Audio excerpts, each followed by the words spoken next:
దేవునికి ఘనత మహిమ ప్రభావములు కలుగునగాక. మంచి దేవుడు కాబట్టి మనల్ని సజీవ లెక్కలో ఉంచాడు.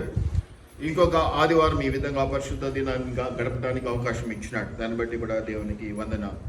ఈ వారంలో దేవుని కృప వలన నేను ఒక్కరిగా కాకుండా నాగరాజుతో కూడా కలిసి ఒక 2 ప్రోగ్రామ్స్ అటెండ్ కావడం జరిగింది. మరి నిన్నటి దినాన ఒక చిన్న ప్రోగ్రామ్కి వెళ్ళడం జరిగింది. మరి అక్కడ మేము చూసాము, ఎంతో నిమ్మలంగా ఉంది, నిబ్బరంగా ఉంది. ఎంతమంది అనేది కాదు కానీ చక్కగా జరిగించబడటాన్ని మేము చూసాం. మంచిగా ఒక ఐఏఎస్ ఆఫీసర్ వచ్చి చాలా చక్కగా అందరితో కలిసి ఒక మామూలు వ్యక్తిగా కూర్చొని మాతో కలిసి భోజనం చేసి ఏ విధమైన ఆర్భాటం లేకుండా అలాగా కలివిడిగా కలిసిపోయేటువంటి పరిస్థితిని మేము చూసాం. చాలా సంతోషంగా గడిచిపోవటాన్ని మేము చూసాం. ఇంతకు ముందు ఈ వారం మొదట్లో ఒకదానికి వెళ్ళాం. అక్కడ ఆయన మంచి బిషప్, చాలా పెద్దవాళ్ళు, చాలా రష్ ఉండింది. వెళ్ళేటప్పటికి నేను రానంటే నువ్వు వచ్చి దండయాలి, నువ్వు వచ్చి షాలో కప్పాలన్నా అనేసరికి బాగోదని వచ్చిన ఆయనకి గవర్నమెంట్లో ఏదో పోస్ట్ ఇచ్చారు, పెద్ద క్యాడర్ ఇచ్చారు, మోడరేటర్ సంథింగ్ ఏదో అనేసి. సో దాన్ని బట్టి ఆయనకి సన్మాన సభ. కానీ ఎందుకు అక్కడంతా చిరాగ్గా ఉండింది, ఇరుగ్గా ఉండింది, ఇబ్బందిగా ఉండింది. స్టేజ్ మీదకి పిలిచి షాలో కప్పమన్నారే తప్ప కనీసం దారి ఇవ్వలేదు. మేమే తోసుకెళ్లాల్సి వచ్చింది, షాలో కప్పటానికి కూడా ఇబ్బంది పడాల్సి వచ్చింది. సినిమా యాక్టర్ ఒక ఆయన, దేవుని నమ్ముకున్న ఆయన వచ్చాడు. ఆయన ఒక 10 నిమిషాలు 5 నిమిషాలే మాట్లాడాడు. చివరికి వస్తూ ఉంది. నేను అన్నాను, ఏంటి ఇంత బాగా ఇది జరుగుతూ ఉంది, దేవుని మహిమపరచడం ఏది, ఒక 2 నిమిషాలు వాక్యం లేదంటే ఇంతవరకు ఆయన నిలబడి చెప్పాడు ఆ సినిమా యాక్టర్ అన్న. ఆయన చెప్పింది నేను ఆయన వాక్యం చెప్పాడా? ఏదో చెప్పాడు ఆయన. అన్నా నువ్వు గొప్పోడి అన్నా నిన్ను గవర్నమెంట్ గుర్తించిందన్న, అన్నా నీకు పదవులు ఇచ్చారన్నా అని చెప్పాడు. ఏదో వాక్యం చెప్పాడు అని నాకు డౌట్ వచ్చి గందరగోళం బట్టి ఆఖరికి భోజనాలు దొరక్క బయటకు వచ్చి ఆ పక్కనే ఉన్నటువంటి హోటల్లో మేము ఫోన్ చేసాం. బాగానే తిన్నాం, మటన్ బిర్యానీ తిన్నాం.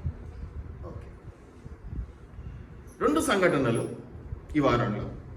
ఒక దగ్గర అత్యున్నతమైనటువంటి పదవిలో ఉన్నవాడు ఆయన కామ్గా రావటం, మంచిగా ప్రభు ప్రేమలో కనపరచడం, మాతో కూడా కలిసి కూర్చొని తినటం, ఎంతో ప్రేమగా మాట్లాడటం. అంటే సింప్లిసిటీ, ఆర్భాటం లేదు, హంగు లేదు, కలివిడితనం, కలిసిపోయేతనం. అక్కడేమో చిన్నదానికి గోరంత దర్పము, దండలు, శాలువాలు, ఈయన్ని ఆడుపోగుడు, వాడిని ఇన్ని పొగుడు, వాడు వీడిని తోసేడు, వీడిని వాడిని తోసేడు. స్టేజ్ మీద నుంచి పెద్దలు వచ్చినారు. పొలిటికల్ ఇది వచ్చేసింది, చిరాకు కూడా వచ్చింది. నాలాంటి కూర్చోలేము కూడా అటువంటి చోట. మాకు చాలా ఇబ్బంది అనిపిస్తుంది. భోజనం కూడా దొరకని పరిస్థితి. ఎందుకు అట్లా జరగటం? ఏమిటి ఈ పరిస్థితి? మనం ఏమనుకుంటామంటే, ఒక చిన్న పెళ్లి జరుగుతూ ఉంది, నాకేదో ఒక చిన్న గల్లీ లీడర్ తెలుసు, ఆయన వచ్చిపోతే చాలు అనుకుంటాను కూడా. నాకు దేవుడు వచ్చిపోయాడు అనేది కూడా కాదు. నేను క్రైస్తవుల గురించి మాట్లాడుతున్నాను. ఇతరులు వాళ్ళు దానికే ఇంపార్టెన్స్ ఇస్తారు, అది వేరే విషయం. ఎవరైనా పొలిటీషియన్స్ను మనం ఎందుకు పిలువమంటే వాళ్ళు మధ్యలో వస్తారు. ఎప్పుడైనా ఎవరైనా టైంకి వచ్చారండి? ఒక్కళ్ళని పిలిస్తే ఒక్కళ్ళు వచ్చారండి? వాళ్ళని పిలిచి వాళ్ళతో పాటు మేము 4 శాలువా కప్పాలా? కానీ వాళ్ళతో పాటు విలువైన వాళ్ళు వస్తారా? లేదు, వాళ్ళు ఎవరినో తీసుకొస్తారు వాళ్ళ తత్వం చూపించడానికి. మేము అందరికి కప్పాలి. అది తక్కువనో కాదు, కానీ ఇక్కడ కూర్చోబెట్టి చేయాలి పని. ఈ స్టేజ్ మీద, ఈ పుల్పిట్ ప్రాంతాన్ని, ఈ పరిశుద్ధ ప్రాంతాన్ని అలాగే చేయాలి. అందుకే నేను దాదాపు 12-13 సంవత్సరాలుగా నేను అవన్నీ పెట్టుకోలేదు, ఎవరిని పిలవలేదు. అసలు అధికారులను పిలుచుకున్నాను. ఈ క్రిస్మస్ అప్పుడైనా ఎవరినైనా అధికారులను పిలుచుకున్నాను తప్ప పొలిటీషియన్స్ని పిలుచుకోలేదు. పొలిటీషియన్స్ అంటే ఏమంటాం తెలుగులో అమ్మా? పొలిటీషియన్స్ అంటే రాజకీయ నాయకులు. నేను రాజకీయ పక్కన పెట్టేసేసి నాయకులు అంట. నాయకుల గురించి మాట్లాడుకుందాం ఈరోజు. నాయకుల గురించి మాట్లాడటానికి ముందుగా అసలు నాయకత్వం గురించి మాట్లాడుకుందాం. నాయకత్వం, మంచి నాయకత్వము, చెడ్డ నాయకత్వం కూడా ఉంది. ఈ రోజుల్లో మనం చూస్తున్నాం, 100 మంది పోగైతే చాలు వాళ్ళకి తాగడానికి, తినటానికి ఏదో ఇచ్చేసి మభ్యపెట్టి, భ్రమపరిచి వాళ్ళు ఏదో చేస్తున్నామనేటువంటి రాయల్ ట్రాక్లోకి తీసుకెళ్ళి వాళ్ళను పూర్తిగా అడిక్షన్లోనికి తీసుకెళ్ళిపోయి వాళ్ళ యొక్క యవ్వన బలాన్ని, లేకపోతే వాళ్ళ సామర్థ్యాన్ని, వాళ్ళ యొక్క ఇంకేదైనా కానివ్వండి వృధా పనులకు ఉపయోగించుకోవటానికి, చెడ్డ పనులకు ఉపయోగించుకోవటానికి మనం, అది మంచి నాయకత్వపు లక్షణం కాదని మనందరికీ తెలుసు. కానీ ఎవరు ఏం చేయలేము కదా. ఒక రౌడీకి ఇచ్చినటువంటి విలువ ఒక అధికారికి మనం ఇవ్వలేము. ఎందుకంటే ఆ నోటి దురుసుకు భయపడతాము, లేకపోతే ఇంకేదన్నా అవకాశం పెడితే అడ్డుపడి. ఎందుకంటే వాళ్ళు ఏది పట్టించుకోకుండా పక్కకు పోతే చాలు వాళ్ళు హాని కూడా చేస్తారన్న భయం ఉండదు. హాని కూడా చేస్తారు. అవమానించబడ్డామన్న ఏదో ఇగోలకు వెళ్ళిపోతుంటాయి. ఇగో ఎక్కువ ఉంటుంది కదా వాళ్ళకి. గల్లీ లీడర్ అయినా చాలా పెద్ద, నేను సీఎం ఒకటే అంటాడు. ఇక కాబట్టి నాయకత్వం గురించి మనం మాట్లాడుకోవాల్సి వస్తే ఇట్స్ లీడర్షిప్. బైబిల్లో కూడా నాయకత్వం ఉన్నది. దాన్ని నాయకత్వం అని పిలవరు. మళ్ళీ ఎందుకు దాన్ని ఇంకో మాటతో పిలుస్తారు. దాన్ని ఏమని పిలుస్తారో తెలుసా? చెప్తారా ఎవరైనా? నాయకుడిగా ఉండేటువంటి వాడు అమ్మా రైట్ దాసుడు. దాసుడికి ఇంకో పేరు, పరిచారుడికి ఇంకొకటి పేరు. సరిగ్గా కూర్చో ఫస్ట్ ఆఫ్ ఆల్. ఇంకో పేరు కరెక్ట్, మీరు చెప్పింది రైట్. ఇంకో పేరు, ఇంకో పేరు మమ్మల్ని ఏమని పిలుస్తారు? That's right. నాయకత్వము లోకపరమైనదైతే సేవకత్వము పరలోకమైనది. ఇద్దరు నాయకులే. కానీ వాక్య ప్రకారము నాయకత్వం కలిగినటువంటి వాడిని నాయకుడు అనకంటే సేవకుడు అంటారు. సేవకుడు అంటే నాలాంటి వాడు అని కాదు, చాలా ఉన్నది, చాలా క్వాలిటీస్ ఉన్నాయి పద్ధతులు. కాబట్టి ఈరోజు మనము నాయకత్వం అంటే ఏంటి, సేవకత్వం ఏంటి, రెండింటి మధ్య రిలేషన్షిప్ ఏంటి, ఎలా ఉంటే బాగుంటుంది, దేని వైపు మనం మళ్ళాలి, ఏది ఎంచుకోవాలి అనేది మనం ఈరోజు జ్ఞాపకం చేసుకుందాం. రెండు నాయకత్వాలే, కానీ పిలుపులు వేరు. లోకపరంగా దాన్ని నాయకత్వము, నాయకుడు అంటే, పరలోకపరంగా వాక్యపరంగా సేవకత్వము, సేవకుడు అనేటువంటి మాటలు ఉపయోగిస్తూ ఉంటాం. రెండు 10 మందిని కూడబెట్టుకునేటివి, 10 మందికి మంచి బోధించాలని ప్రయత్నం చేసేటువంటివి. కానీ అన్ని చోట్ల అది సక్సెస్ కాలేదు, కొన్ని చోట్ల ఫెయిల్యూర్ అవుతూ ఉంటుంది. మంచికి బదులు చెడును ఇన్ఫ్లుయెన్స్ చేస్తూ ఉంటారు. కొన్నిసార్లు కొంతమందిని మనం చూస్తే వాడిని బట్టి మనం నేర్చుకుంటూ ఉంటాం, కానీ కొన్నిసార్లు మంచికి బదులు చెడు నేర్చుకుంటూ ఉంటాం. మంచి నేర్చుకునే బదులు చెడు నేర్చుకుంటూ ఉంటాయి. కాబట్టి మనం సెలెక్ట్ చేసుకునేటప్పుడు మంచి నాయకుడిని సెలెక్ట్ చేసుకోవాలి. ఎందుకంటే ఒక రోల్ మోడల్ కదా.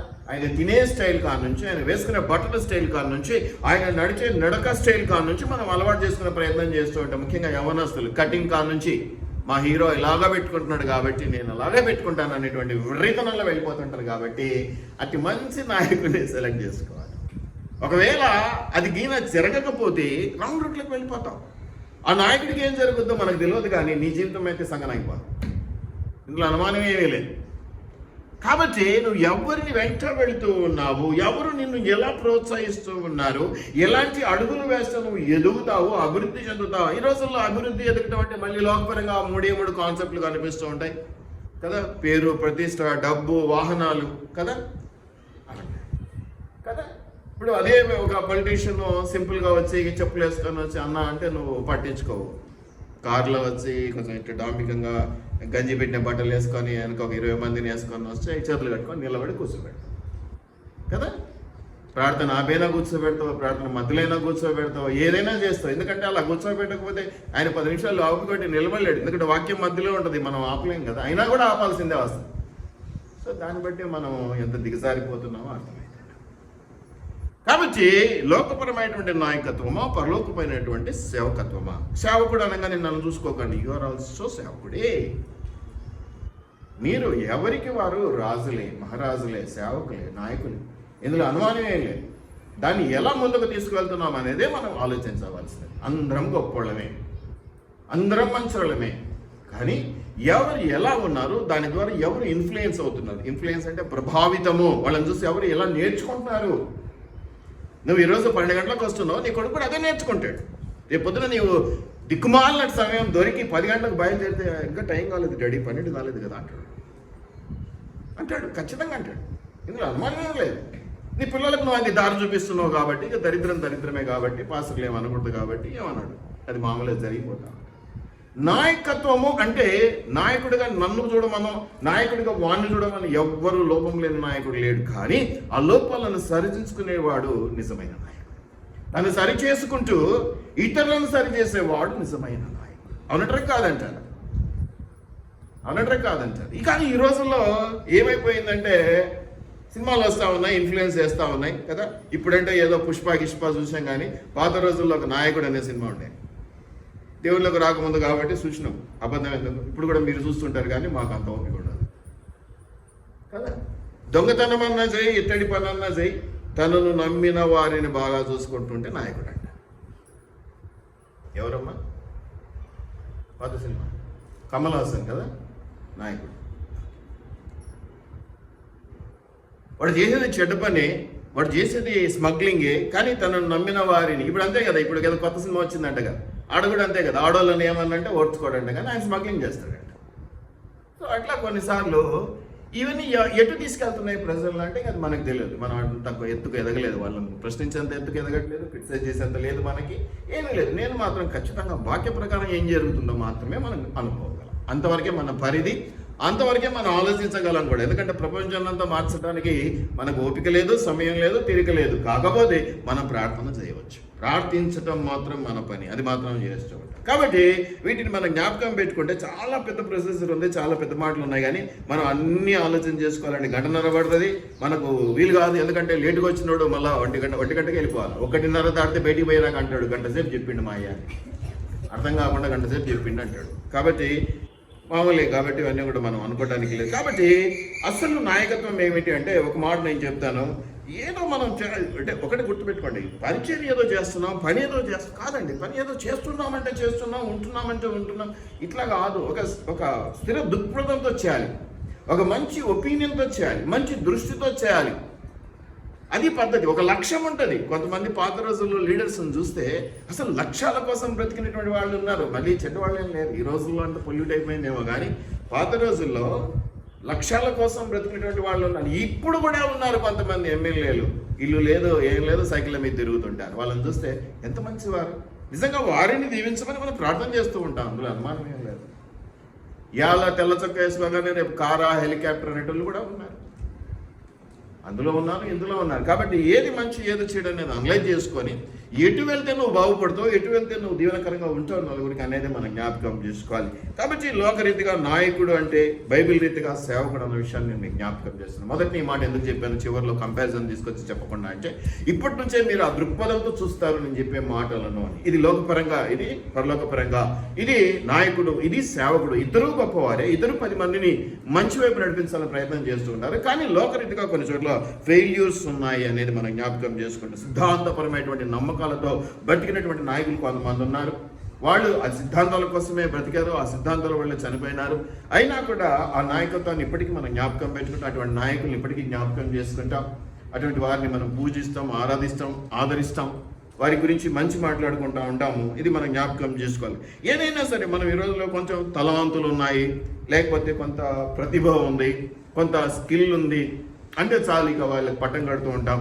మాట తీరు ఎట్లా ఉంది, మనం మాట తీరు కాదు, నడక తీరు ఎట్లా ఉందనేది మనం చూడాలి కదా. కొంతమంది తేనెపూసిన మాటలు మాట్లాడుతూనే ఉంటారు, దానికి మనం అట్రాక్ట్ అయిపోతే. కొంతమంది వాగ్దాటి చాలా బాగుంటుంది, చాలా బాగా మాట్లాడారు. కొంతమంది అసలు మౌనంగా ఉంటారు. పెద్ద పెద్ద లీడర్స్ ఉన్నారు, అసలు ఎంత చక్కగా మాట్లాడేవాళ్ళు. వాళ్ళ మాటలు వింటే చాలు అంత ఇన్స్పిరేషన్ వస్తూ ఉండే, అంతగా ప్రోత్సాహకరంగా ఉంటూ ఉండే, ఆలోచింపజేస్తాయి. ఊరికే కూర్చోబెట్ట వెళ్ళి కూర్చోగానే ఆ మాటలు వింటుంటేనే నేను మిమ్మల్ని ఇన్స్పైర్ చేయలేకపోతున్నా, ఒక్క విషయంలో కూడా మిమ్మల్ని మార్చలేకపోతున్నా. ఐఎమ్ ఏ బ్యాడ్ నాయకుడు, బ్యాడ్ సేవకుడు అనమాట. ఏదో పాపాలు చేస్తే సేవకుడు తప్పుటోడు కాదు, మిమ్మల్ని సరైన ఇన్ఫ్లుయెన్స్ చేయలేకపోతున్నాం కాబట్టి బ్యాడ్ సేవకుడు అనమాట. ఎప్పుడైతే నిజమైనటువంటి సేవ, నిజమైనటువంటి నాయకత్వం ఉంటే ఇన్ఫ్లుయెన్స్ బాగుంటుంది. చూడంగానే ఇది చెప్పాడు, ఇది చేయాల్సిందే అనిపిస్తుంది అన్నమాట. అంతే తప్ప చెవిటివాడి మంది ఏదో ఊదినట్టుగా మన గాదులు అంటున్నారంటే వీఆర్ నాట్ ఇన్ఫ్లుయెన్స్. మేము సరిగా మిమ్మల్ని ప్రభావితం చేయలేకపోతున్నాం. తప్పెవరికన్నా కానివ్వండి, అది వేరే విషయం. కాబట్టి వీటిని మనం ఏదో చేస్తున్నాం అనేది కాకుండా మనం మీరు చక్కగా తిమోతికి పౌలు రాస్తూ ఉన్నాడు. 1 తిమోతిలో 4వ అధ్యాయంలో 12 నుంచి 16 వచనాల్లో కొన్ని మాటలు ఉన్నాయి, వాటిని మనం జ్ఞాపకం చేసుకుందాం. 1 తిమోతి 4వ అధ్యాయము 12 నుంచి 16 వరకు ఉన్నటువంటి మాటలు మనం జ్ఞాపకం చేసుకుందాం.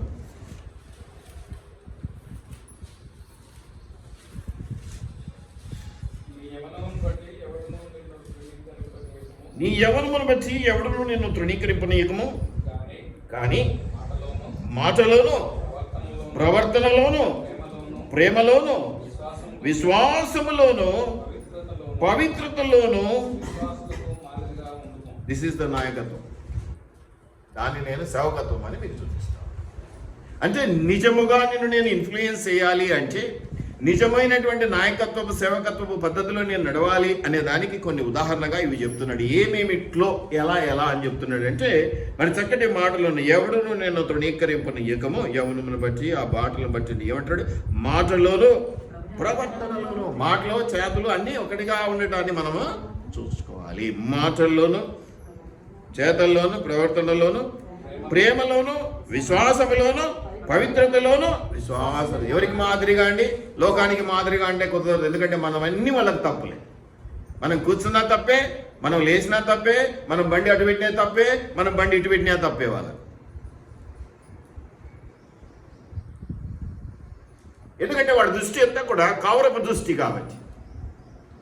కానీ నీ దృష్టి ఎలా ఉండాలి అని చెప్పబడుతుంది ఇక్కడ. ప్రేమలోను, మాటలోను, ఇంకా ప్రవర్తనలోను, విశ్వాసములోను, పవిత్రతలోను. ఎవరికి మాదిరిగా? ఎవరికి మాదిరిగా? మనం ఈ రోజుల్లో ఎవరిని ఇన్ఫ్లుయెన్స్ చేయాలని చూస్తున్నాము? ఎవరినో ఇన్ఫ్లుయెన్స్ చేయాలని చూస్తూ ఉన్నాం. విశ్వాసులకు మాదిరిగా, తోటి విశ్వాసికి ప్రేరేపణ కలుగునట్లుగా, ప్రోత్సాహము కలుగునట్లుగా, బలము కలుగునట్లుగా నీ ప్రవర్తన, నీ తీరు, నీ నడక, నీ నడవడిక, అది సేవకత్వం, అది నాయకత్వం. అంటే నన్ను నమ్మిన వానికి అన్యాయం జరగడం నాకు ఇష్టం ఉండదు. ఖచ్చితంగా మేలే జరగాలని అనుకుంటాను. కానీ ఆ మేలు అన్యాయంగా చేయొద్దు. మళ్ళీ అది కూడా న్యాయంగానే జరగాలి వాడికి మేలు. అంతే అంటారా? లేదంటారు. నన్ను నమ్మాడు కాబట్టి నేను రాబిన్ హుడ్ లాగా. రాబిన్ హుడ్ గురించి తెలుసా మీకు? ఇప్పుడు కథలు లేవు కానీ పాత అప్పుడు స్టోరీలు ఉండేవి, రాబిన్ హుడ్ స్టోరీస్. ఆయన ఏంటంటే ధనవంతులందరినీ దోచుకునేవాడు. ఎవరికి? బీదలకు. ఒక్క 5 పైసలు తన దగ్గర ఉంచుకునేవాడు కాదు, అంతా బీదలకు పంచి. కానీ అది చట్టం దృష్టిలో తప్పే కదా, దొంగతనం పాపే కదా, దేవుని దృష్టిలో కూడా తప్పే కదా. నువ్వు మంచి వారికి సేవ చేస్తుండొచ్చు, మంచి పనులు చేస్తుండవు. ఈ మధ్య కూడా అది ఏదో ఒకటి చూసినాం. ఆయన ఎంతోమంది బీదలకు ఇచ్చినారు, ఆయన ఉరి శిక్ష వేస్తే కూడా సంతోషంగా ఉరేయించుకున్నాడు. అది అప్పటికప్పుడు నిన్ను బలపరుస్తాయేమో కానీ అవి మంచిదైతే కాదని నా ఉద్దేశం. అవతలోడు అన్యాయంగా 10 రూపాయలు సంపాదించుకుంటే గొప్పవాడైతే, నువ్వు న్యాయంగా రూపాయలు సంపాదించుకొని తక్కువ అడిగానే ఉండు, తప్పేం లేదు. వాడొక లంచగొండి, వాడొక ఇది, వాడొక అది, వాడు ఎదుగుతున్న దాన్ని చూసి నువ్వెందుకు బాధపడతావు? నిజమైన నాయకత్వం లోకపరమైంది కాదు, పరలోకపరమైంది కదా మనం అనుకుంటాము. నాయకత్వము అనేది అందరికీ రాదండి. కొంతమంది నేర్చుకొని పుట్టుకతోనే వచ్చేవాళ్ళు కొంతమంది ఉంటారు, పుట్టుకతోనే వచ్చేటి కొన్ని ఉంటాయి. అట్లాగే అలవాటు పరంగా నేర్చుకొని చేసేటువంటి వాళ్ళు కొంతమంది ఉంటారు. ఎవరు కూడా తక్కువ కాదు. పుట్టుకతోనే వచ్చింది కాబట్టి వాడు నాయకుడనో, లేకపోతే వాడు నేర్చుకొని వచ్చాడు కాబట్టి వాడు తక్కువనో కానీ కాదు. అందరూ కూడా సమానమే అనేది మనం గమనిస్తున్నాం. ఈ నాయకత్వం మనం గమనిస్తూ ఏదో సంఘాలు కాపురంగా లోకపరంగా అయితే రాజకీయ నాయకులు అన్నగారు చెప్పినట్టున్నారు, ఇంకా విద్యావేత్తల్లో నాయకులు ఉన్నారు, ఇంకా ఇప్పుడు సినిమాలలో కూడా నాయకులు ఉన్నారు, ఇంకా ఎవరున్నారు? వ్యాపార దిగ్గజాలు, వాళ్ళు నాయకులేగా, వాళ్ళని మనం నాయకులు అనుకుండవచ్చు. ఇలా రకరకాల పరిస్థితిని బట్టి వాళ్ళు ఏ ఫీల్డ్లో అయితే పెద్దవారుగా ఉంటున్నారో వాళ్ళని మనం నాయకులుగా భావిస్తున్నాం, మనం ముందుకు వెళ్తున్నాం. కుటుంబాల పరంగా కూడా మనము ఉన్నాం, రచయితల్లో ఉన్నారు, వీళ్ళని మనం చూస్తూ ఉన్నాం. కాబట్టి వీటిని మనం జ్ఞాపకం చేస్తూ ఉన్నాం. మరి ఏదున్నప్పటికీ కూడా లోకరీతిగా కంటే కూడా పరలోకరీతిగా అనేది మనం వాక్య ప్రకారం మనం జ్ఞాపకం చేసుకోవాలి. మరి కొన్ని సందర్భాలు మీకు చూస్తే దావీదు కీర్తనల్లో 78-72లో ఒక మాట నేను చూపిస్తాను. అంటే లోకపరంగా మనం ఎటువంటి వాటికి చూస్తున్నాం అనే దానికి నేను ఉదాహరణగా చూపించి నేను ముందుకు వెళ్తాను. కీర్తనలు 78-72. కీర్తనలు 78-72. అతడు యథార్థ హృదయుడై వారిని పాలించని. ఇది దావీదు గురించి చెప్తున్నటువంటి మాట. ఆయన మంచి నాయకుడు కదా, సక్సెస్ఫుల్ నాయకుడు. చాలా బాగుందని నేను చెప్తాను తర్వాత, ఇంకా దాని గురించి ఎందుకు తీసుకొచ్చాను ఈ టాపిక్. మంచిగా ఆయన గురించినటువంటి కామెంట్ ఇక్కడ ఒకటి ఉంది. అది ఏంటంటే 72వ వచనంలో ఏమనుందమ్మా? అతడు యథార్థ హృదయుడై వారిని పాలించెను, కార్యములు యందు నేర్పరి. అంటే యథార్థ హృదయంతో పాటు నేర్పరితనం ఉండాలి. ఇష్టారాజ్యంగా ఏ పని చేతగానని తీసుకొచ్చి కూర్చోబెట్టలేము. అట్లీస్ట్ ఒక యాంగిల్లో ఒక పరంగా ఆయన మంచి చేయగలిగినటువంటి పరిస్థితి ఉంది అనేది మనం గమనిస్తేనే వాళ్ళకి ఆ పట్టాలు ఇవ్వగలుగుతాం. పగ్గాలు ఇవ్వగలుగుతాం. పగ్గాలు కదా, పగ్గాలు ఇవ్వగలుగుతాం బండి నడుపుటానికి. వాడు ఎద్దునే ఇట్లా అంటాడు, అట్లా అంటాడు, గుర్రాన్ని ఇట్లా అంటాడు, అట్లా అంటాడు. వాడిని తీసుకొచ్చి తోలమని పెడితే ఎక్కడ తీసుకెళ్తాడో మనకు తెలియదు. కూర్చుని అందరం పట్టిపోతాం ఇక. కాబట్టి మంచి నాయకుడిగా ఉండేటువంటి వాళ్ళని మనం జ్ఞాపకం చేసుకోవాలి అనేది ఇక్కడ చూస్తూ ఉన్నాం. మంచిగా ఆయన యథార్థత కలిగి ఉండాలి, కార్యదీక్షుడై ఉండాలి, కార్యములలో స్కిల్స్ కలిగినటువంటి వాడే, నైపుణ్యం నేర్పరైనటువంటి వాడై ఉండాలి. ఇందులో అనుమానం ఈ రోజుల్లో ఎంతమందిని చూస్తున్నా ఏ నేర్పరితనం ఉంది, దొంగమాటలు చెప్పడంలో నేర్పరితనం ఉంది, ఒక్కొక్కడిని మోసం చేసి 10 రూపాయలు తెచ్చుకోవడంలో నేర్పరితనం ఉంది, అది లేదు ఇది లేదని భయపెట్టి, ఇవి నేను ఎవరి గురించి చెప్పట్లేదు, సంఘాల గురించి కాపర్ల గురించి మాట్లాడుతున్నాను నేను కదా. రాత్రి దయ్యం వచ్చిందా, రాత్రి దేవుడు వచ్చినాడా, ఇలా భయపెట్టే వాళ్ళు ఉన్నారు కొంతమంది కదా. అది చేయాలి ఇది చేయాలి, అది ఇస్తే ఇది ఇస్తే పోద్దని చెప్పే వాళ్ళు ఉన్నారు. సో మనం అవన్నీ జ్ఞాపకం చేసుకుంటే వాక్యం ప్రకారం మనకు దేవుడు చెప్పాడు, దాన్ని పట్టుకుని ఆ నాయకులు సెలెక్ట్ చేసుకుంటే మంచి నాయకత్వంలో మనం నడిపించబెడతాం, మంచి తీవ్రకరమైనటువంటి పరిస్థితుల్లోకి మనం వెళ్తూ ఉంటాము. అలా లేకపోతే గుడ్డివాడికి తోవ చూపిస్తే ఇద్దరు కలిసి గుంటలు పెడతారు. చక్కటి మాట. లోకరీతికి ఒక సామెత ఉంది, సన్యాసి రాసుకుంటే బోడద రాలుతుందట. కాబట్టి నువ్వు ఒక మంచి విశ్వాసి, మంట పుట్టాలి అంటే ఏం చేయాలి? రాళ్ళు రాపిడి కలగాలి. ఒక చెక్కను ఒక రాయిని తీసుకెళ్ళి రాపిడి పెట్టు, మంట పుడుతుందా? రాపిడి కలగాలి. ఒక మంచి నాయకత్వంలో నడిపించబడాలి. అందుకే నేను ఏం చెప్తానంటే, చర్చలు మానుకుంటే అనుకున్నారు, ఇక్కడ నుంచి ఇంకో మంచి దానికి వెళ్ళండి. ఇక్కడ ఆర్ఎంపీ డాక్టరు, నేను ఇంకో ఆర్ఎంపీ డాక్టర్ తెలియకపోతే లాభం ఏముంది? కనీసం ఎంబీబీఎస్ స్పెషలిస్టో, హార్ట్ స్పెషలిస్టో కొంచెం పైకి వెళ్తే నా విశ్వాసం అక్కడికి వెళ్ళి కోరుకుంటున్నాడు అబ్బా అనుకుంటాను నేనైనా కనీసం. కానీ మనం చూస్ చేసుకునేటువంటి విషయాల్లో చాలా చాలా దౌర్భాగ్యమైనటువంటి పరిస్థితుల్లో ఉన్నాయనేది మనం జ్ఞాపకం చేసుకుంటా ఉన్నాం. మరి గమనిస్తే ఇవన్నీ కూడా చూస్తే చాలా చక్కటి మాటలు ఉన్నాయి. ఒక ఆయన జాన్ డబ్ల్యూ గార్డ్ అనేది ఏంటంటే లక్ష్యాలను కొనసాగించడం మంచి నాయకత్వం అని అంటాడు ఆయన దృష్టిలో. అంటే నేను ఒక లక్ష్యం పెట్టాను, ఇది చేస్తే బాగుంటుంది, నేను పోయాను, నా తదనంతరం కూడా ఎవరో ఒకరు దాన్ని పట్టుకొని దాన్ని కొనసాగించి ఈ లక్ష్య సాధన కోసం మనము ఉందాము అనేటువంటి వాడు ఎవడైనా ఉంటే అది మంచి లక్ష్య సాధన, అది మంచి నాయకత్వం. అంటే నాయకుడు చనిపోయినా నాయకత్వం చనిపోదు. అర్థమవుతుందా మీకు నా పాయింట్? అది నిజమైన నాయకత్వం. మనం అంటాం కదా, మనం చనిపోయినా మన మనిషి నిలబడుతుంది అని, అట్లాగనమాట. ఆ లక్ష్యం నిలబడుతుంది, దాన్ని కొనసాగించడానికి ఇంకొక లెవెల్లో బాధ్యత తీసుకుని దాన్ని కొనసాగిస్తూనే ఉంటారు అనేది మనం. అట్లాగే ఓస్వాల్డ్ శాండర్స్ అనే ఆయన ఏమంటాడంటే, ఏదైనా కొంతమందిని ప్రభావితం చేయగలిగితే చాలు, ఇన్ఫ్లుయెన్స్ చేయాలి. అంటే వాళ్ళు ఏదైనా మంచి అయినా చెడ్డ అయినా చెప్పగానే ఎస్ బాస్ అనుకుంటే నా ఇంటర్ రావాలి. కొంచెం అది కూడా పర్వాలేదు, ఒక నాయకత్వమే కదా అంటే, సరే మనం దాన్ని ఒప్పుకుందామా లేదా అని పక్కన పెట్టాం. ఎందుకంటే మనం అంటే మంచియే కదా అనాలి అంటాం. మంచి అయినా చెడైనా ఇన్ఫ్లుయెన్స్, ప్రభావితం చేయడం, నేనేదో ప్రభావితం చేసి నువ్వు పడిపోవడం అనేది కాదు కదా. దానికి తగినట్టు ఉండాలి. ఇంకొక ఆయన రాబర్ట్ క్లింటన్ ఏంటంటే ఆయన ఏమంటాడంటే, వాక్యపరంగా కూడా దేవుని ఉద్దేశ్యము కొరకు దేవుని ప్రజలను ప్రభావితం చేయడం నిజమైన నాయకత్వం అంటే. నా ఉద్దేశం కోసం కాదు, దేవుని ఉద్దేశము కోసం ఎవరిని ప్రభావితం చేయాలి? ఇష్టారాజ్యంగా అందరినీ నాకు అవసరంలా, దేవుని ప్రజలు అనిపించుకున్నటువంటి విశ్వాసులు అనిపించుకున్నటువంటి వారిని నిజమైన విశ్వాసంలోనికి, దేవుని పరిధిలోనికి, కట్టుదిట్టమైనటువంటి దేవుని కృపలోనికి రాబట్టుకోవడం నా పని. సరే, నూతన ఆత్మలో నశించాత్మలో ఆ భారం, ఆ టాపిక్ డిఫరెంట్. ఇప్పుడు ఉన్నంతలో మీరు ఈరోజు వచ్చారు, మిమ్మల్ని నేను ఏ విధంగా బలపరచగలను, ఏ విధంగా హెచ్చరించగలను? వాటిల్లో నుంచి దీవెన వస్తుంది. ఈజీగా ఉంటుందని ఈ రోజుల్లో చెరుకు గడ మిషన్లో పెట్టి రసం తాగుతున్నాం. మంచిదే. కానీ పాత రోజుల్లో ఇంటికి తెచ్చుకొని పై పొర్ర కూడా పంటితో తీసి తినేవాడు నమ్మి. అవునా? చేశారా ఎవరన్నా అట్లాగా? చేశారా? దీంట్లో ఏంటి తేడా?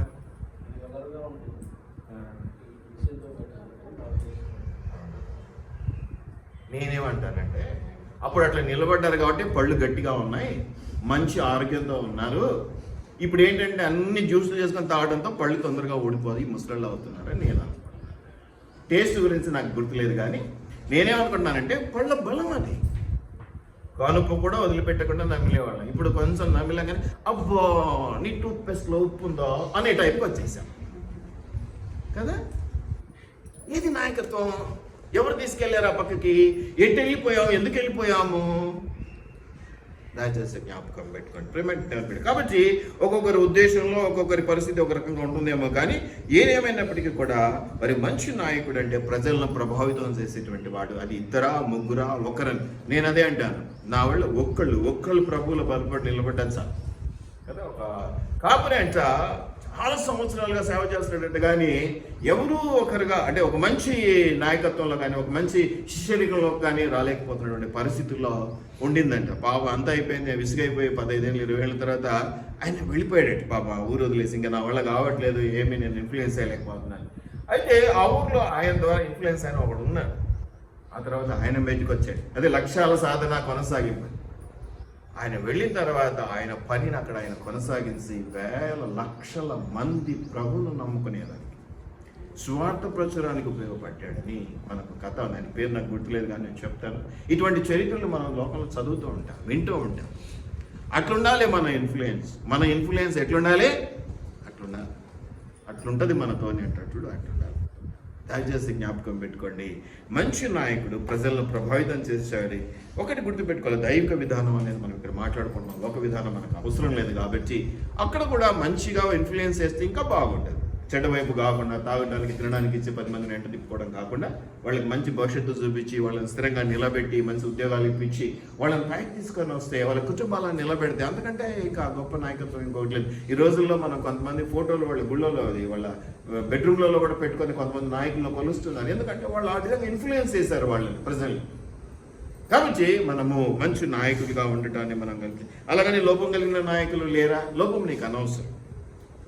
వాళ్ళు చేస్తున్నావు నువ్వు చేయక్కర్లేదు, కానీ వాళ్ళు చెప్తున్నాను విని నేర్చుకొని నువ్వు ఏది చేయాలో అది చేసుకోవాలనేది నేను మీకు జ్ఞాపకం చేసుకున్నాను. భక్తిహీనత వైపు కాకుండా నైపుణ్యము, ఆకర్షణ, తలాంతు ఎప్పుడు కూడా అవి డిపెండ్ అయిపోతాను. ఆకర్షణ కదా. సదాసీదా బట్టలు వేసుకొని చెప్పులు వేసుకొని వస్తే కాపరి కాదు.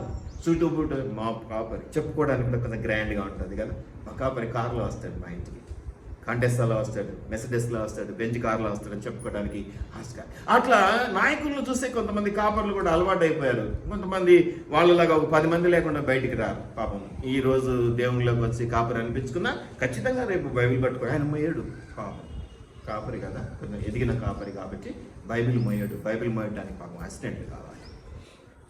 ఈ మధ్య కొంతకాలంలో నేను చూస్తా ఉన్నాను పెద్ద పాస్ వాళ్ళు వాక్యం సిద్ధపడేది కూడా కొంతమంది రాసిస్తూ ఉంటారు. పాపం ఒక 3-4 పెట్టుకుంటారు, బాగా చదువుకున్న వాళ్ళు, PhD చేసిన వాళ్ళు సిద్ధపరిచి ఇస్తారు. ఆయన వచ్చి తనకున్న నైపుణ్యంతో తీపిదనంతో 4 కథలు జోడించేసి చెప్పేస్తూ ఉంటారు. ఆకర్షణ.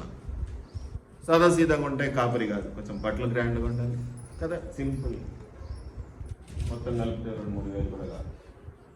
కొంతమంది స్టేజెస్ చూస్తే 10 లక్షలు 20 లక్షలు పెట్టింటారు ఖర్చు కదా. ఆ పూలు, హంగామా, డెకరేటివ్ లైట్స్, మ్యూజికల్ సిస్టమ్స్. మనం మ్యూజికే వాడడం, ఇతరులకు అన్నిలకు ఇబ్బంది కావద్దు అనేసి ఒక్క పాయింట్లో చాలా ఇబ్బంది పడుతూ ఉంటారు, అల్లరి అంటూ ఉంటారు. కాబట్టి మనం 14-15 సంవత్సరాలుగా ఒక ఐటమ్ మ్యూజిక్ ఐటమ్ వాడతాం. కాబట్టి మీకు నచ్చదు. కొంచెం డ్రమ్స్ కొట్టి, కాంగో కొట్టి, డ్యాన్స్లు వేసి, గిటార్ వేసి, క్యాషో వాయించి, నీ స్వరం ఏంటో నీకు తెలియకుండా, నువ్వేం పాడుతున్నావో నీకు వినపడకుండా చేస్తే నీకు చాలా ఆకర్షణ. రంగుల లోకం వైపు మళ్ళీనంతగా నీ మనసు రంగులేని సంఘం వైపు నీ మనసు మళ్ళీ. ఇది సహజం. ఇందులో అనుమానం ఏం లేదు, ఎవరిని నేనేమనడం లేదు. కానీ నువ్వు ఏ నాయకత్వం వైపు వెళుతూ ఉన్నావు? గొర్రెను అనుసరిస్తుంది, తలంచుకొని బాగానే ఉంది, కానీ ఇది 2 కలిసి గొంతులో పడితేనే మనకి ఇబ్బంది. 2 కలిసి గొంతులో పడితేనే మనకి ఇబ్బంది. దయచేసి పరిపూర్ణ నాయకుడు ఎవరు లేడు. నేను ఎవరినో అంటున్నాను కాదు, ఎవరు పరిపూర్ణుడు కాదు. నన్ను నేను కలుపు అని చెప్తున్న మాట. ఎవడూ పరిపూర్ణుడు కాదు, నిండైన నాయకుడు ఎవరు లేడు. కాబట్టి మనం వాళ్ళ నుంచి ఏ మంచి గ్రహించాలో ఆ మంచి గ్రహించి మనం ఏం నేర్చుకోవాలో అది నేర్చుకొని దాని ప్రకారం నడుచుకుంటూ పోయి మనల్ని మనం డెవలప్ చేసుకుంటూ ఉండాలి. ఇది మనం జ్ఞాపకం పెట్టుకోవాలి. మంచి నాయకత్వం అనేటువంటి మాటలో మనం చూస్తూ ఉన్నాం. మరి ఎందుకు ఇవన్నీ కూడా దేవుడు మనకు ఏర్పాటు చేశాడు అనేది నేను మీకు జ్ఞాపకం చేస్తాను. చాలా మాటలు ఉన్నాయి, చాలా విషయాలు ఉన్నాయి, కానీ ఆల్రెడీ అర్ధగంట అయిపోయింది. ఇది 2 రోజుల టాపిక్ అయినప్పటికీ కూడా నేను ఈ రోజే ముగించడానికి ప్రయత్నం చేస్తాను. మీరు నన్ను తిట్టుకుంటారు, కానీ నేను తొందరగానే వదిలే ప్రయత్నం చేస్తూ ఉంటాను. కాబట్టి ఇవన్నీ మీరు చదువుకోండి. ఆ విధంగా మీరు చూస్తే ఆ 12వ వచనం నుంచి నేను వచ్చు వరకు చదువుటేందును, హెచ్చరించటేందును, బోధించటేందును జాగ్రత్తగా ఉండము. పెద్దలు హస్తనిక్షం చేయగా ఆ ప్రవచన మూలంలోని నీకు అనుగ్రహింపబడిన నీలో ఉన్న వరమును అలక్ష్యం చేయకము, నీ అభివృద్ధి ఇదిగో చూడండి అందరూ చాలా ఉన్నాయి మాటలు, అవన్నీ మీరు చదువుకోండి. 16వ వచనం గురించి అంతవరకు కూడా ఆ హెచ్చరికలు, లేదా ఒక నాయకుడిగా, ఒక మంచి సేవకుడిగా, ఒక మంచి విశ్వాసిగా నువ్వు ఎలా ఉంటే బాగుంటుంది అనేటువంటి అంశాలు అక్కడ పొందిక చేయడం జరుగుతూ ఉన్నది. అది మీరు జ్ఞాపకం చేసుకోండి. ఏదైనా నేను చివరిగా ఒక మాట టూకీగా చెప్పేదంటే క్లీన్ టెస్టిమనీ ఉండాలి. నీ సాక్ష్యము పవిత్రమైనదిగా, పరిశుద్ధమైనదిగా ఉండాలి. నువ్వు చివరికి ఏదైనా చెయ్యి, అట్టి పరిశుద్ధత, పవిత్రమైన సాక్ష్యం నీకు లేకపోతే నువ్వు నిజమైన నాయకుడవు కానీ కాదు. ఇది గొర్రెదాటే, ఇక గుడ్డివాడితో చూపించినట్టు అయిపోతా. ఇది నువ్వు జ్ఞాపకం పెట్టు. ఎన్నో ఇరుకులు వస్తాయి, ఎన్నో ఇబ్బందులు వస్తాయి. యథార్థతకు కలిగినటువంటి ఆటంకాలు లోకరీతిగా ఉండే వాళ్ళకు కలగవు. అంత ఉండవు, అంత ప్రాబ్లమ్స్ ఏమి రావాలి. వాడు ఏదొచ్చినా దొంగగా ఎలా రకంగా గట్టెక్కిపోవాలనుకుంటాడు కాదు. యథార్థంగా ఈ పద్ధతిలో ఇలాగే జరగాలనుకునేవాడికి, ఈ వస్తువు ఇలాగే ఉండాలి అనుకునేవాడికి ప్రాబ్లం అలా ఉండదు. కాబట్టి ఇది నువ్వు జ్ఞాపకం చేసుకోవాలి. Fail to influence others. ఎందుకు ఈ నాయకత్వంలో ఫెయిల్? మనం ఇన్ఫ్లుయెన్స్ చేయలేకపోతున్నాం. ఎందుకంటే పాత రోజుల్లో ఒక లక్ష్యం ఉంటే, ఒక పద్ధతి ఉంటే దాన్ని బట్టి ఇన్ఫ్లుయెన్స్ అయ్యేవాళ్ళు. ఇప్పుడు అలా కాదు. అయ్యగారు ఏం తింటున్నారు, చికెన్ తినడు, ఏ పాస్టర్ అండి, ఇటువంటివి కూడా విమర్శించే స్థితికి వచ్చేసారు విశ్వాసం. కాబట్టి ఇన్ఫ్లుయెన్స్ చేయలేము. అన్నీ మెప్పించాలంటే మా వాళ్ళు ఎక్కడ అవుతుంది? పోనీ నువ్వేమన్నా యథార్థవాదివి, నువ్వు మంచి విశ్వాసం అయితే పోనీలో రెండు అభిప్రాయాలు కలుస్తున్నాయి కాబట్టి నచ్చ చెప్తాం. అది కాదు రా ఇది ఇట్లా ఉందని. నువ్వేమో ముసుగేసుకుంటేవి, నేను నీకంటే ఎక్కువ ముసుగేసుకుంటే నేనేం చేయను మరి? నిన్ను మెప్పించాలంటే నా వల్ల కాదు. కాబట్టి నీ దారి నీదే, నా ఆదివారం వస్తేమో మొక్కలు చూసుకుంటేమో బాగా చెప్పుకుంటేమే అయిపోతుంది. అదే కదా సంఘం అంటే? కాదండి, కాదు. నువ్వు అలా ఉంటున్నావు అంతే, నీకు ఇబ్బంది కాబట్టి నువ్వు అలా ఉంటున్నావు. సంఘం అంటే అది కాదు, సేవకత్వం అంటే అది కాదు, నాయకత్వం అంటే అది కాదు, ప్రేమించడం అంటే అది అసలే కాదు. నిరంతరం ఒకరి కోసం ఒకళ్ళం, ఒకరికొకరం. మనం చెప్పుకున్నాం కదా, ఒకరికొకరం అనే మాట మీద కూడా మనం మాట్లాడుకున్నాం. అలాగే ఇన్ఫ్లుయెన్స్ చేసుకుంటూ ఉంటే అది మనకి. ఎందుకంటే ఇవన్నీ అంటే రోమా 8:29. ఎందుకు ఇదంతా కూడా? నాలాగా నిన్ను మార్చుకొని నీ ఆస్తులను నిర్ణయం చేసుకోవాలి. అందుకేనా రోమీయులకు రాసిన పత్రిక 8:29. దేవుని ప్రేమించు వారికి అనగా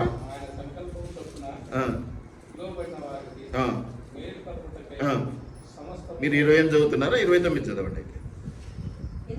ఎందుకనగా తన కుమారుడు అనేక సహోదరులలో జ్యేష్ఠుడగునట్లు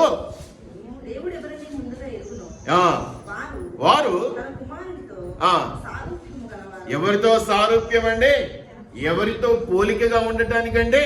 క్రైస్తుతో పోలికగా. అరే నన్ను చూసి నేర్చుకోరా, నువ్వు నేను ఒకటేరా? కాదండి బాబు. అరే ఇద్దరం కలిసి ఇంకొక ఆయన చూడాలిరా భయ్. ఎవరు? క్రీస్తు. నీవు మార్చబడాలి, నేను మార్చబడాలి, ఇద్దరం కలిసి క్రీస్తు సారూప్యంలోనికి మార్చబడాలి.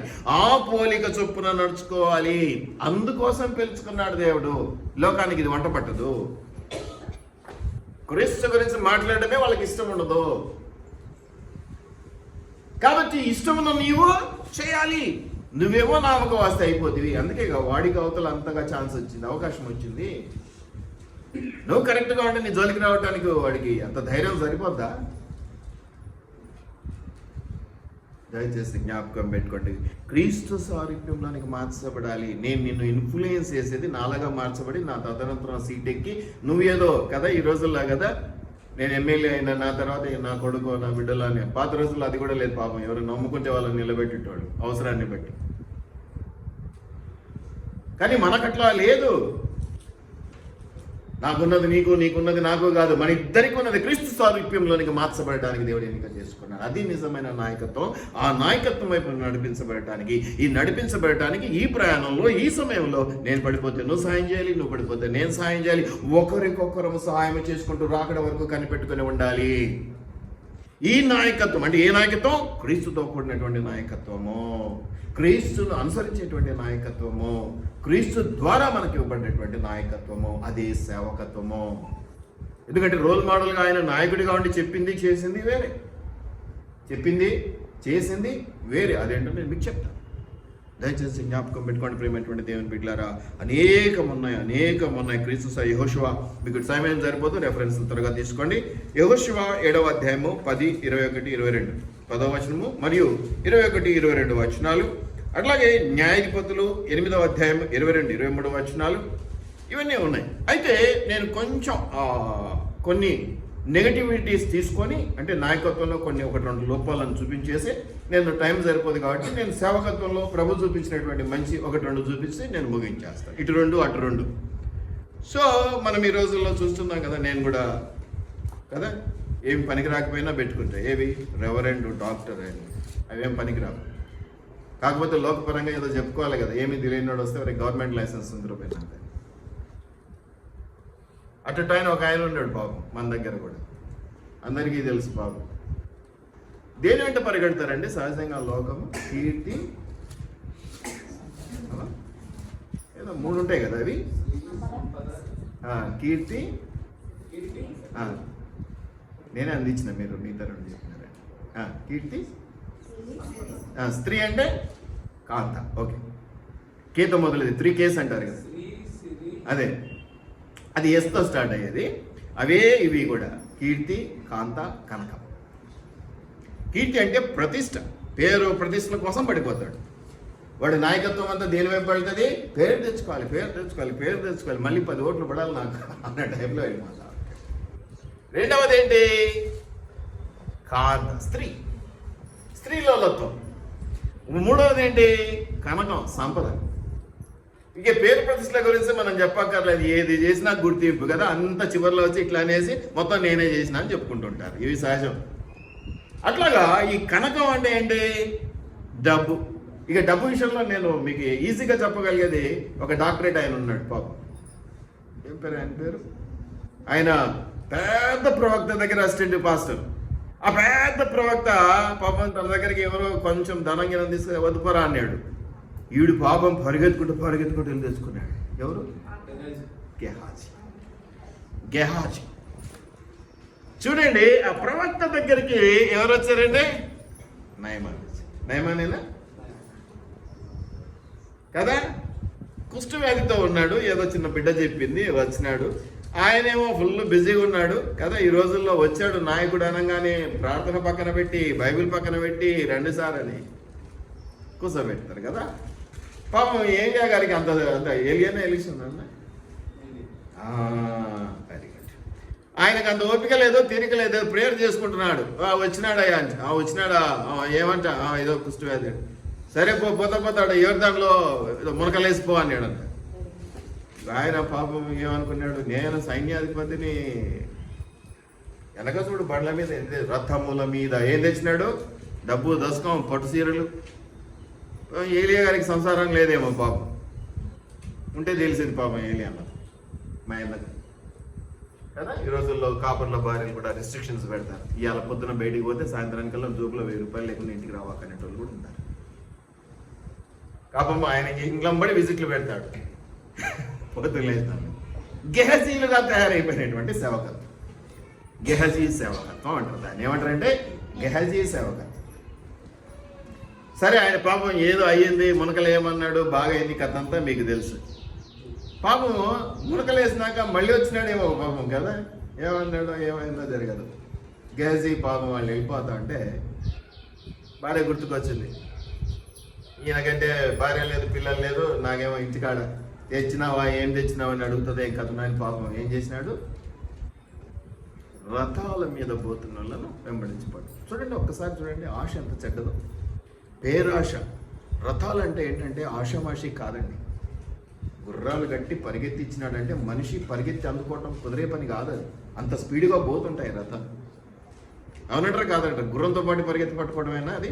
మళ్ళీ రథాలంటే ఒకటే గుర్రం ఉండదు అనుకుంటా, కనీసం ఒక 2 అన్న పెడతారేమో కదా. కనీసం 2 గుర్రాలు కలిపి లాగుతున్నటువంటి రథాన్ని పరిగెత్తి పట్టుకున్నాడంటే వాడికి బుద్ధి ఏంటో చూడండి. డబ్బు కోసం పరిగెత్తే సేవకులు ఉన్నారు, పరిగెత్తే నాయకులు ఉన్నారు. డబ్బు కోసం పరిగెత్తి పట్టుకుంటారు కదా. డబ్బు కావాలి, ధనం కావాలి, ఎంత సంపాదించుకున్నాం అనేది కావాలి, లగ్జరీ కట్టించాలి. ఎక్కడా లేనటువంటి చర్చి, ప్రపంచంలో అత్యున్నతమైనటువంటి చర్చి అనిపించుకోవాలి. పేరు వస్తుంది, ప్రతిష్ట వస్తుంది, డబ్బు వచ్చేది. అదే మొన్న ఒక ఆయన ఎవరో చెప్తున్నారు, మా సంఘంలో 10 మందికి ఒకళ్ళే ఇస్తారు, 10 మందికి ఒకళ్ళే ఇస్తారని. మీరు చేతులు ఎత్తండి అన్నాడు. పాపం కవర్లు పట్టుకొని చేతులు ఎత్తితే అందరూ పక్కడు ఇవ్వకపోతే వారికి సిగ్గయ్యి మళ్ళీ నెక్స్ట్ వీక్ తెచ్చిస్తాడన్నో ఏమో. మరి చేతులు ఏమో అందరూ ఎత్తినారు, నేను చూసిన ఆ వీడియో. చేతులు ఏమో అందరూ ఎత్తి, ఆయన చెప్పిందేమో 10 మందికి ఒకరు 10 మందికి ఒకరు అంటున్నారు, కానీ పాపం అందరూ చేతులు ఎత్తినారు. అట్లా చెప్పుకోవాలేమో. మరి మళ్ళీ ఎక్కువ మంది ఇస్తున్నారంటే ఇన్కమ్ ట్యాక్స్ ప్రాబ్లమ్స్ వస్తాయి. ఈ గెహజీలు నిజమైన సేవకుల మీరు నిర్ణయించుకోండి, వాళ్ళని ఫాలో అవ్వాలా లేదా మీరు నిర్ణయించుకోండి. గెహజీ పొందుకున్నది మాత్రం జ్ఞాపకం చేసి వదిలేస్తాడు టాపిక్ కదా. డబ్బు తెచ్చుకున్నాడు, వస్త్రాలు తెచ్చుకున్నాడు, వైడ్యూరాలు తెచ్చుకున్నాడు, పట్టు చీరలు తెచ్చుకున్నాడు. ఏవో మొత్తానికి పాపం పెద్ద పాస్టర్ గారు వద్దన్నారని ఈ చిన్న పాస్టర్ గారు అందరూ రథాన్ని వెంబడించి పట్టుకున్నాడు. ఆయన ఆశ చెడ్డదైతే ఏ పనైనా చేసే పాపం. అంత పరిగెత్తినందుకు ఏదైనా హార్ట్ అటాక్ వచ్చి చచ్చేటోడు పాపం. ఆయన రావాలే, కానీ ఏదో తెచ్చుకున్నాడు, పోయినాడు పాపం. తీసుకుపోయి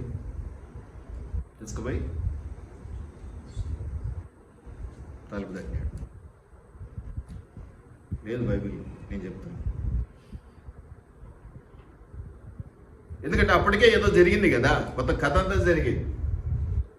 సహజంగానే వస్తేనే భార్య తీయదు కదా, సేవకురాలు ఎవరో ఉంటుంది కదా. తీసే ఎవరో కుష్టివ్యాధుడు భిక్షగాడు వచ్చినాడు అమ్మా అన్న. పోమని చెప్పు, వాడేంది ఇక్కడికి రావడం, ఊర్లోకి రాకూడదు కదా అని వచ్చి చూసి ఏమైపోయింది, ఓరిమ్మ కూడా నువ్వా అని ఏడవడం మొదలుపెట్టి. ఏం జరిగిందా అంతలో? ఏం జరిగింది? గెహజీ ఒక్కడికి ఏం జరిగింది?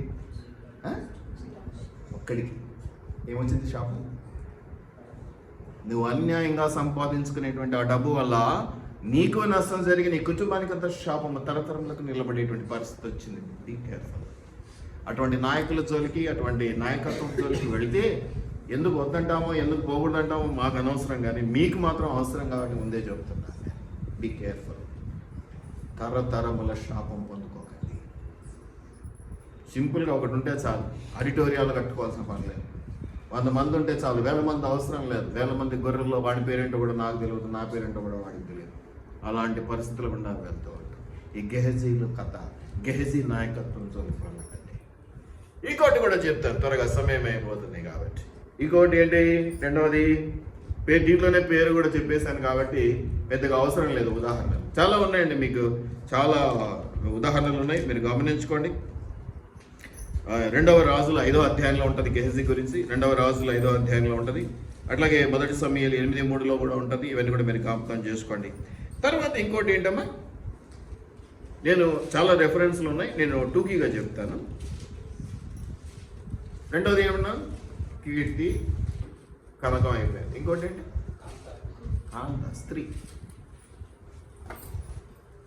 స్త్రీల గురించి ఒక విషయం చెప్పాల్సి వస్తే ఇద్దరిని జ్ఞాపకం చేసుకోవచ్చు. దేవుని అంశతో ఉన్నాడు. అసలు ఎటువంటి పవర్ఫుల్ మ్యాన్ అంటే, పవర్ఫుల్, వెంట్రుకల్లోనే ఉంది ఆయన శక్తి అంతా, అంత బలవంతుడు ఆయన. చివరిలో చచ్చేటప్పుడు కూడా కొంచెం పర్మిషన్ అని ఇట్లా లాగితే పిల్లర్లు కూలిపోయి 3000 మంది 4000 మంది ఎవరినైనా, నాకు పేరు గుర్తు రావట్లేదు, మీరు ఇంటరాక్షన్ చేయాలంతా. చిన్న తప్పు, స్త్రీలోలుడుగా ఎవరు బాయలో పడ్డాడు? ఆ పేరేంటి?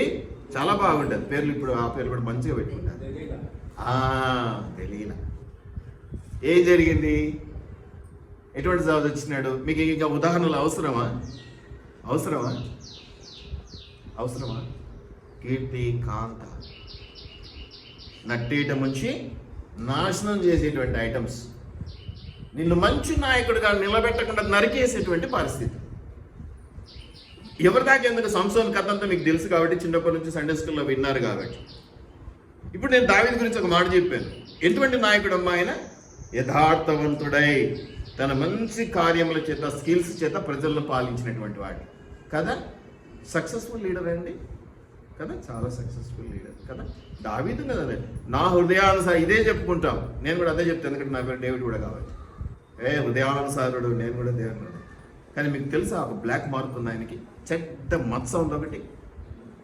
యుద్ధం జరుగుతూ ఉంటే ఒక రాజుగానే కాదు, ఒక మంచి ప్రవక్తగా కూడా ఆయన ఏం చేయాలి? యాక్చువల్ పద్ధతి, ఇంట్లో కూర్చొని, ప్రేయర్ హాల్లో కూర్చొని, ప్రేయర్ రూమ్లో కూర్చొని, పూజ గదిలో కూర్చొని, ప్రభువా యుద్ధానికి సైనికులు పోయినారు నాయన, కొంచెం తోడు పో చెయ్యి అనాలి. అంతేనా? ఏం పని ఉంది ఆయనకి? పని పాఠాలు లేకుండా మీద మీద తిరగడం ఎందుకు? మొన్ననే ఎక్కడో ఒకరు డిస్కస్ చేస్తూ ఉన్నారు, అసలు ఆమెనే ప్రేరేపించింది అని. ఆ రోజుల్లో స్నానాల గదులు బయటే ఉన్నాయి, మరి ఏం చేద్దాం? వాడికి టాప్ ఉండదు. మీకు ఊర్లలో పోతే ఇప్పటికీ ఉన్నారండి, తడికెలా ఉంటాయి, పైన ఏమి ఉండదు, బీదరికం. ఏం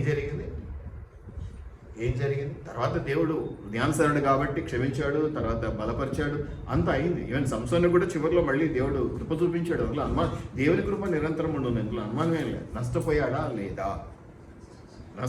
లేదా? కీర్తి, కాంత, కనకము నాయకత్వపు లక్షణం కానే కాదు. ఎప్పుడైతే వాటిని దూరం పెడతామో, ఎప్పుడైతే వాటిని పట్టించుకోకుండా ఉంటామో, ఎప్పుడైతే వాటి గురించినటువంటి అంశం మన జీవితంలోనికి రాకుండా జాగ్రత్త పడతామో, ఎట్లుండాలి? ఎంతవరకు ఉండాలో అంతవరకు ఉండాలి. అది నీకు దీవెనకరం. దయచేసి జ్ఞాపకం పెట్టుకోండి. చాలా ఉదాహరణలు ఉన్నాయి. నాకు అక్కడ టైం చూస్తున్నా కాబట్టి నేను తొందరగా జస్ట్ పైపైన 2 మాటల్లో చెప్తున్నాను. మీరు చాలా లైఫ్ చూడండి, దేవుడి యొక్క కృప. హెబ్రీలు 13:14, ఆదికాండం 1:22, మీరు ఫలించి అభివృద్ధి చెందుడు అన్న మాటను తప్పుగా తీసుకోకూడదు మనం. ఇంకా 1 కొరింథీయులు 7:3, ఇట్స్ గాడ్స్ ప్లాన్.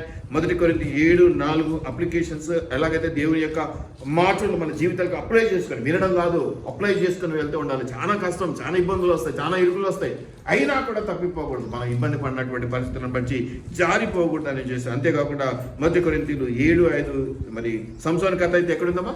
న్యాయాధిపతులు 16వ గ్రంథంలో ఉంది, 16వ అధ్యాయంలో ఉంది. అలాగే దావీదు ఫెయిల్ అయిన విషయం వచ్చేసి 2వ సమూయేలు 11వ అధ్యాయంలో ఉంది. కాబట్టి దయచేసి జ్ఞాపకం పెట్టుకోండి, ఏ నాయకుడి వెంట వెళ్తున్నావు, ఏ నాయకత్వ లక్షణాలు కావాలని నువ్వు కోరుకుంటున్నావు. గెహజీ ఉన్నాడు, సంసోను ఉన్నాడు, దావీదు ఉన్నాడు. కరెక్ట్గా చెప్పాలంటే ఎట్టి నాయకత్వం. ఆయన తిడతాడు, ఆయన అంటాడు. ఎవరి కోసం? నీ బాగు కోసం, నీ మేలు కోసం. దయచేసి జ్ఞాపకం పెట్టుకోండి ప్రియమైనటువంటి దేవుని బిడ్డలారా.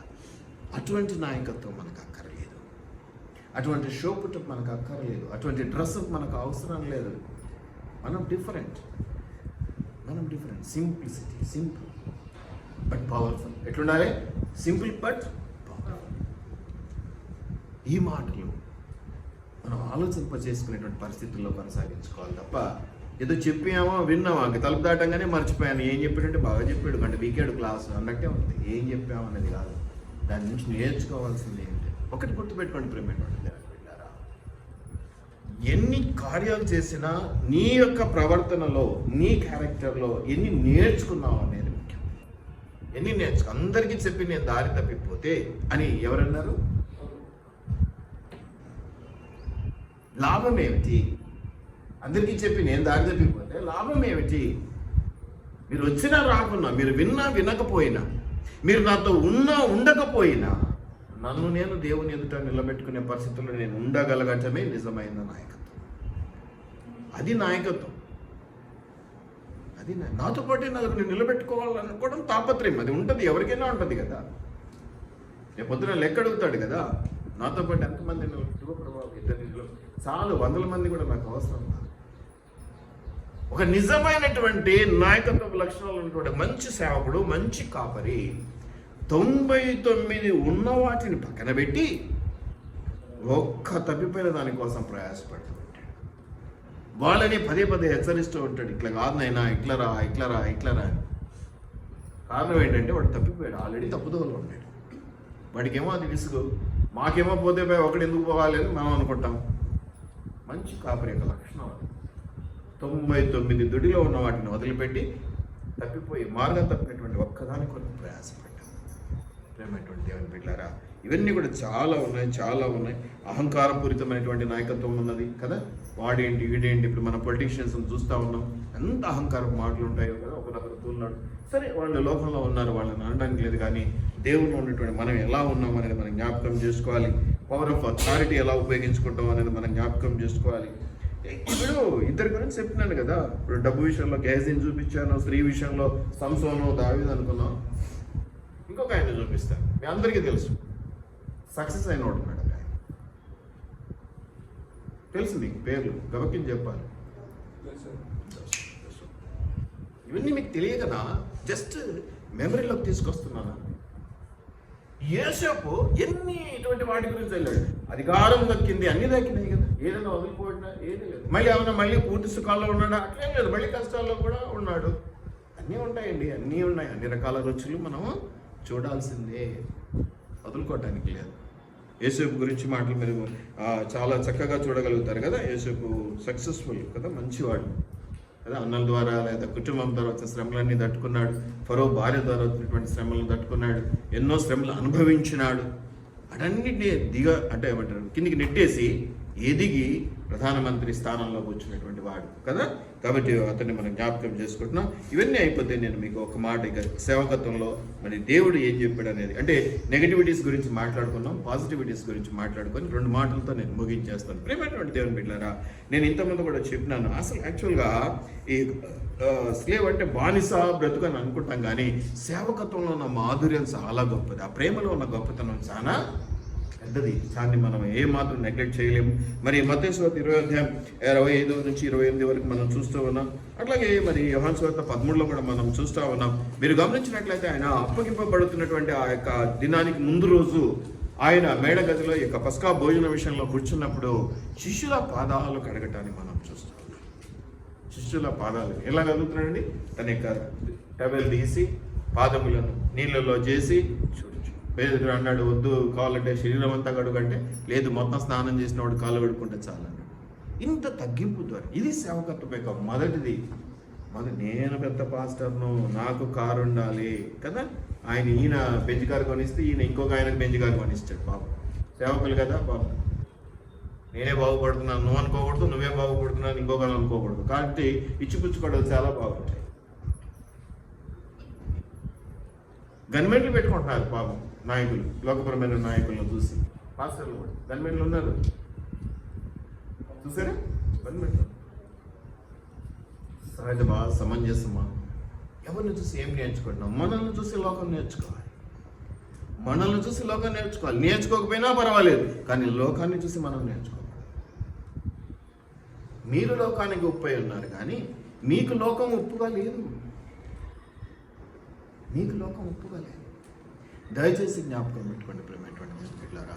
అంత తగ్గించుకునేటువంటి స్వభావం కలిగినటువంటి దేవుడు అంతగా తను తగ్గించుకుని ఒక రోల్ మోడల్గా చూపించాడు. తన ప్రేమను, తన దయను, తన జాలిని, తన కరుణను అంత గొప్పగా మన కోసం ప్రదర్శించినాడు, ఇచ్చి వెళ్ళాడు. ఇంత తగ్గింపు ఎవరి దగ్గరైనా కానీ, చిన్న గల్లీ లీడర్ కానివ్వండి, లోకపరంగా ఉన్న వాళ్ళని మీరు గమనించండి, ఎట్లుంటారమ్మా? నేనే సీఎం అంటాడు. వాడు ఇంకా వేరేది ఏమీ మాట్లాడు. నేనే సీఎంని, నేనే పిఎంని అంటాడు.